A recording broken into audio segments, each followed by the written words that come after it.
Hello my beautiful subscribers, welcome back to our channel families here. ఇది వచ్చేసి బెంగళూరులో ఉన్న ఇమెన్స్ మాల్లో ఉన్న వీడియో అనమాట.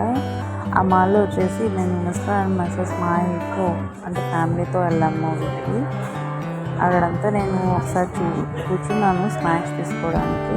ఒకసారి చూపిద్దామని చెప్పేసి చూపిస్తున్నాం. వైద్యుగా ఇక్కడ వచ్చేసి పిల్లలకి మంచిగా ప్లే గ్రౌండ్ అయితే చాలా బాగుంది. పేరెంట్స్ మంచిగా చిల్ అవుతూ ఇలా కేర్ టేకర్స్ వదిలేస్తారు ఇక్కడ. సో మీలో ఎంతమందికి కేర్ టేకర్స్ ఉంటే బాగుంటుంది అనిపించింది. నాకైతే అలా కాదు, పిల్లలు మనతో ఉంటేనే చాలా ఎంజాయ్ చేస్తారు. ఎందుకనంటే మనం వాళ్ళతో టైం స్పెండ్ చేయడం చాలా చాలా ఇంపార్టెంట్. ఈ మాట ఎవరైతే యాక్సెప్ట్ చేస్తారో please like, share, subscribe my channel. And మీరేమంటారు నాకు కామెంట్ సెక్షన్లో తప్పకుండా కామెంట్ చేయండి.